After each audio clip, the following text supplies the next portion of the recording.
Question is for the judges, especially yung mga first time. So what's your personal criteria for what makes a contestant deserving of the title PGT champion? At saka, how does it feel, you have the power to change someone's life ba, with one vote?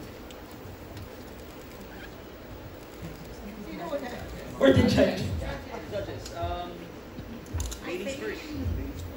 Miss Eugene siguro, let's start. Ako na muna. Ang ganda ng tanong, thank you. Ang hirap ng tanong because bawat act, iba yung nararamdaman ko eh. Personally. Parang minsan, gusto ko makita na napaka-talented. Pero minsan, pag may humarap sa'yo na hindi naman talaga ganun ka-extraordinary yung talent, pero grabe. Sobra yung charm, sobra yung sense of humor, talagang namamagnetize yung audience so that, in other words, I cannot really pinpoint what I am looking for. Most of the time, it's gut feel. And most of the time, I go to the basic, which is, masarap ka bang panoorin? Yeah. Alam mo yung ganun. So, that's what I think. That's what I observed from the past tapings that we already have. Hi, good afternoon.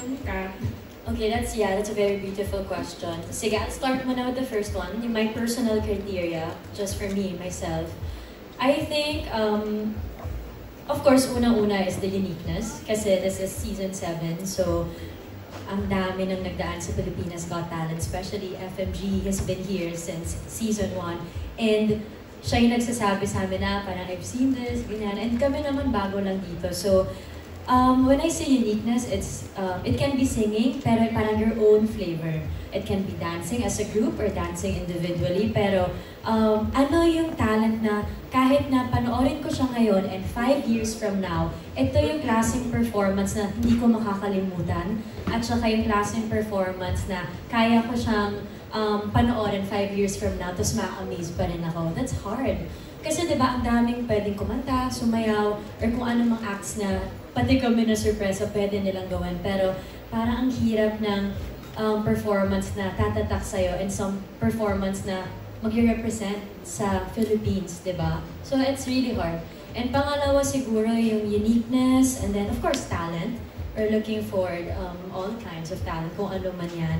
And pati kami mga judges nasusurprise na kanya-kanyang talento ng mga Pilipino, lahat ng kalokohan na naging talent. Ang interesting niya panoorin. So every time nandito kami to tape, para kaming, akala ko medyo chill lang siya eh. Since, sa studio. Pero it's draining. Emotionally, all emotions. Parang lahat ng tao makakausap mo. And it's different when you're up there. And makikita mo siya ng malapit, yung mga nag-perform. And lastly, siguro, I'm looking for your passion, just like us artists, diba? Iba siguro, if yes, you have a talent, but it really, parang iba yung nabibigay ng fire within you, your passion. So, nararamdaman namin na if you're just doing it for the sake of winning, for the money, or if you're just doing it para mag-trending, or pinapakita mo yung talent mo because you want to showcase world-class Filipino talent, then that's different. So, for me, a unique talent, then that's a champion. So I'm looking for those 3 things. Grabe naman yun. First of all, before I answer the question, gusto ko lang sabihin, ang ganda-ganda ng trailer. First time namin mapanood yun. Diba guys, hindi pinapakita sa amin kasi gusto nilang surprise. So, maraming salamat sa prod team. Congratulations guys. Nakaka-good vibes, nakaka-excite. Sobrang nakaka-excite.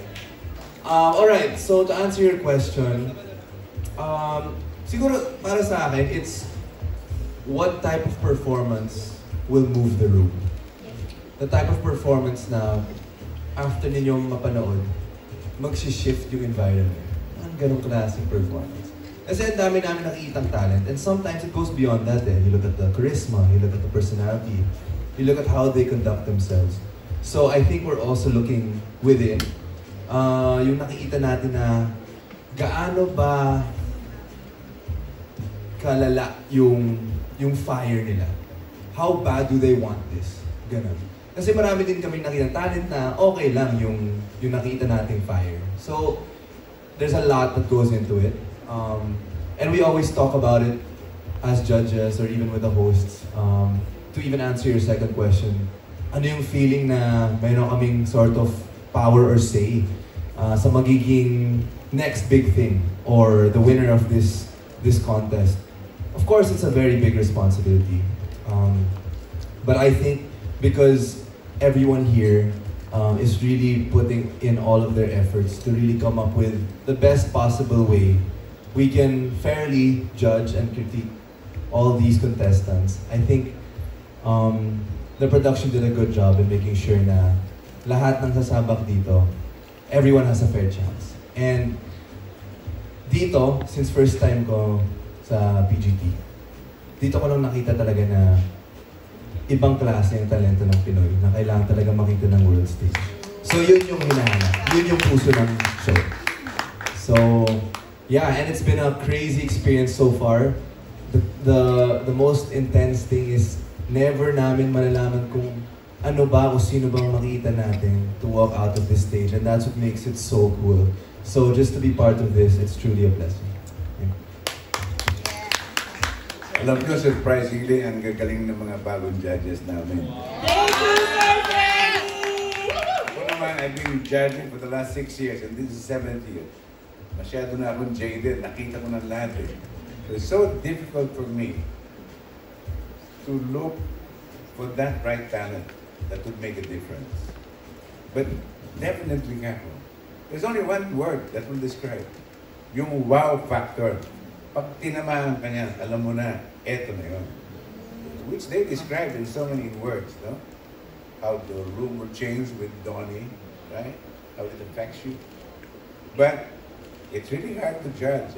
And these people are so nice na mabait sila sa mga talents. Na pag nando sila, nilalapitan pa nila. At sabihin siya, umulit ka ulit yan, magaling ka naman. So I love working with these people. Well, my second question is for Robbie and diba, Melay. May hapon, Melay. May hapon masaya.